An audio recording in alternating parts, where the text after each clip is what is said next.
Welcome back to اور channel دوستوں اقتدار ڈرامہ بہت ہی اچھا اور کمال کا ڈرامہ. اس کی آنے والی ایپیسوڈ میں آپ لوگوں کو شاکنگ ٹوسٹ دیکھنے کو ملنے والے ہیں، جس میں آپ لوگ دیکھیں گے کہ شنواز شاہ آتے اپنی ماں کے پاس آ کر بات کرتے، سمجھانے کی کوشش کرتے اور کہتے ہیں کہ ماں جی جو کچھ بھی ہونا تھا وہ تو ہو چکا ہے، جس نے جانا تھا اس نے آخر کار وہ چلے گئے. ابھی بھی میں آپ کو یہ بات سمجھانے کی کوشش کروں، ابھی بھی آپ سے میں ریکویسٹ کر رہا ہوں کہ پلیز جو ہے وہ آپ بھی سب کچھ دیکھ لیں اور ہمیشہ کے لیے ہم سیاست کو الوداع کر دیتے ہیں. جب یہ بات ماں سنتی تو صاف الفاظ میں انکار کر دیتی اور کہتی کہ ایسا نہیں ہو سکتا، چاہے جو کچھ بھی ہو جائے میں پیچھے نہیں ہٹوں گا.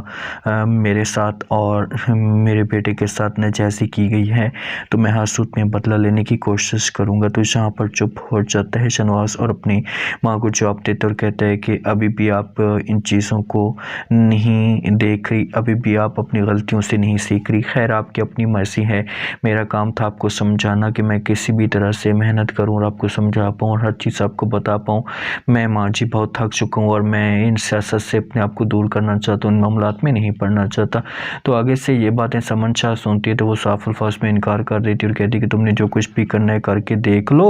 مجھے کوئی فرق نہیں پڑتا، لیکن میں کسی بھی طرح سے جب وہ میں پیچھے نہیں ہٹوں گی. آپ جب وہ آگے جانا چاہتے ہیں یا جو کچھ بھی کرنا چاہتے ہیں کر سکتے ہیں. شنواز کہتا ہے کہ ٹھیک ہے آپ کی اپنی مرضی ہے، لیکن ایک دفعہ ضرور سوچنا صحیح کہ اس میں آپ کو اور بھی بہت بڑا لاس ہو سکتا ہے. ابھی آپ کا بیٹا گیا ہے، دوسرا بیٹا بھی جا سکتا ہے، آپ کی جان بھی خطرے میں ہے. تو اس معاملے میں بہت زیادہ پریشان ہو جاتی ہے سمن شاہ اور سوچنے میں مجبور ہو جاتی ہے. لیکن اسے ابھی بھی جو سیاست کی لت ہے نا اسے چڑھی ہوئی ہے، یہ جو ہے وہ اپنی حرکتوں سے باز نہیں آ رہی. مسکان اپنے روم میں موجود ہوتی ہے، منسٹر کے پاس جاتی ہے اور جا کر بات کرتی ہے اور کہتی ہے کہ جو بھی ہونا تھا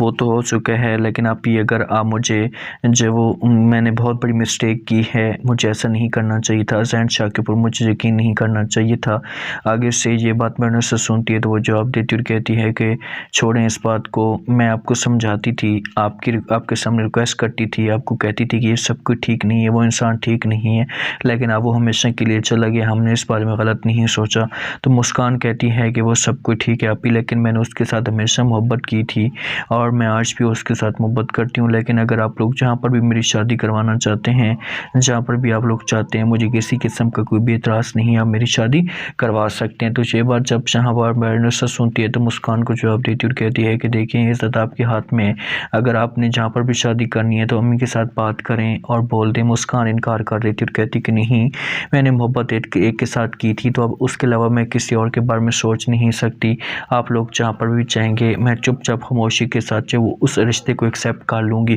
تو منسٹر اس معاملے پہ خوش ہوتی ہے اور مسکان کو کہتی ہے کہ چلو ٹھیک ہے، میں آپ کی مما کے ساتھ بات کرتی ہوں، اس کے بعد جو بات ہوگی وہ دیکھی جائے گی. بہت زیادہ جو ہے وہ رافع بھی اداس ہوتا ہے اور رافع بھی آتا اور آ کر معافی مانگتا ہے، ریکویسٹ کرتا ہے منسٹر سے اور کہتا ہے کہ مجھ سے بہت بڑی غلطی ہو گئی ہے، مجھے معاف کر دو. منسٹر کہتی ہے کہ میں نے آپ کو معاف کر دیا ہے، اب عروج کے ساتھ اپنے آپ کو سیٹ کرنے کی کوشش کریں، اس کے ساتھ اپنے معاملات جو ہیں وہ ٹھیک کریں، مجھے ایسا لگ رہا ہے کہ آپ کے معاملات اس کے ساتھ ٹھیک نہیں چاہ رہے. رافع کہتے ہیں کہ میں نے بہت بڑی مسٹیک کر دی ہے، میں جس بات میں آ کر میں نے ایسا کا ڈیسیژن لیا ہے، مجھے ایسا نہیں کرنا چاہیے تھا. منسٹر کہتے ہیں کہ چھوڑیں اس بات کو، بس اپنا سارا فوکس جو ہے وہ عروج کے اوپر ہی کریں. مجھے پورا یقین ہے کہ آپ عروج کو سمجھائیں گے تو عروج جو ہوگی جو آپ کے ساتھ جو ہے وہ بہتر ہونا شروع ہو جائے گی.